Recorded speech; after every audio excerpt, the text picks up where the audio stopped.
Saudaraku, kita bersyukur bahwa Allah kita adalah Allah yang sangat luar biasa, Allah yang baik. Dan mari kita kembali membaca renungan firman bersama-sama dalam Matius 2 ayat 13 sampai dengan 15. Dan dalam Matius pasal yang kedua ayat 13 sampai 15 ini kita kembali belajar tentang karakter pribadi Yusuf yang luar biasa. Saudaraku, kita akan baca di ayat yang ke-14 khususnya.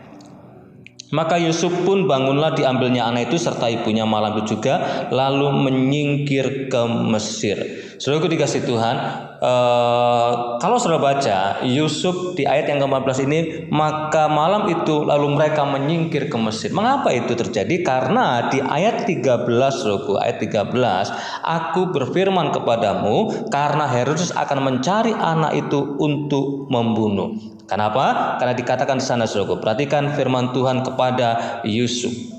Bangunlah, ambillah anak itu serta ibunya, larilah ke Mesir dan tinggallah di sana sampai aku berfirman kepadamu, karena Herodes akan mencari anak itu untuk membunuh dia. Melalui para malaikat ini, Tuhan memberikan pesan, memberikan firman kepada Yusuf. Saudaraku, Allah memakai Maria dan Yusuf sebagai alat untuk penggenapan rencananya, yaitu penggenapan kedatangannya di bumi ini. Sehingga Yesus lahir dalam keluarga mereka. Saudaraku, saudara bisa lihat bahwa tugas mereka sebagai orang tua itu tidak mudah. Karena ketika dia setelah orang-orang Majus itu pulang, maka malaikat Tuhan menyampaikan pesan bahwa Herodes akan membunuh anak-anak di usia di bawah 2 tahun. Dan Tuhan memerintahkan kepada mereka untuk pergi ke Mesir. Karena apa? Nyawa anak terancam dan tentu juga nyawa mereka juga terancam. Saudaraku, di sini kita lihat bagaimana Yusuf ketika melihat itu dia taat. Maka bersama dengan Maria menyingkir ke Mesir seperti perintah malaikat itu. Saudaraku, tidak mudah melintasi perjalanan darat pada saat itu tentunya dari Bethlehem menuju ke Mesir.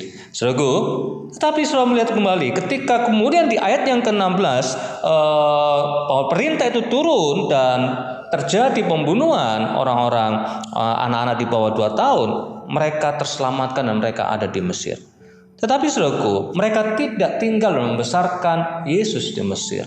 Kemudian mereka mendapatkan pesan melalui malaikat Tuhan yang nampak dalam mimpi dan memerintahkan untuk kembali. Karena apa? Karena Herodes sudah mati. Saudaraku dikasih Tuhan. Kemudian lagi-lagi saudaraku, melalui petunjuk mimpi Tuhan berbicara kepada Yusuf untuk tinggal di Nazaret.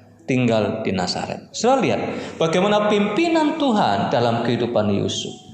Bagaimana tuntunan Tuhan dalam kehidupan keluarga ini. Dan Yusuf selalu mendengarkan, mengikuti setiap petunjuk pimpinan dari Tuhan dengan taat. Yusuf adalah tipe pribadi karakter yang perlu kita teladani, yaitu kesetiaannya dan ketaatannya pada pimpinan Tuhan. Bapak Ibu, saudaraku dikasih Tuhan, bagaimana saudara dan saya hari-hari ini? Sepanjang tahun ini kita banyak mendengar firman Tuhan, mengerti firman Tuhan, saudara, banyak kita belajar untuk melakukan dan mentaatinya. Memberikan yang terbaik untuk hormat kemuliaan Tuhan. Allah mengasihi saudara, ketaatan saudara, kesalehan saudara itu bukan untuk saudara saya memperoleh keselamatan, tapi karena engkau sudah diselamatkan. Tapi ketaatan dan kesetiaanmu itu akan membentuk pribadimu, orang-orang yang dipulihkan Tuhan. Sehingga melalui perubahan-perubahan hidupmu, ketaatan-ketaatanmu, nama Tuhan dipermuliakan dan saudara saya menjadi kesaksian, menjadi berkat bagi banyak orang. Bapak Ibu saudaraku dikasih Tuhan, mari kita belajar menjadi seperti Yusuf, setia dan taat kepada pimpinan Tuhan. Tuhan Yesus memberkati saudara semuanya. Shalom.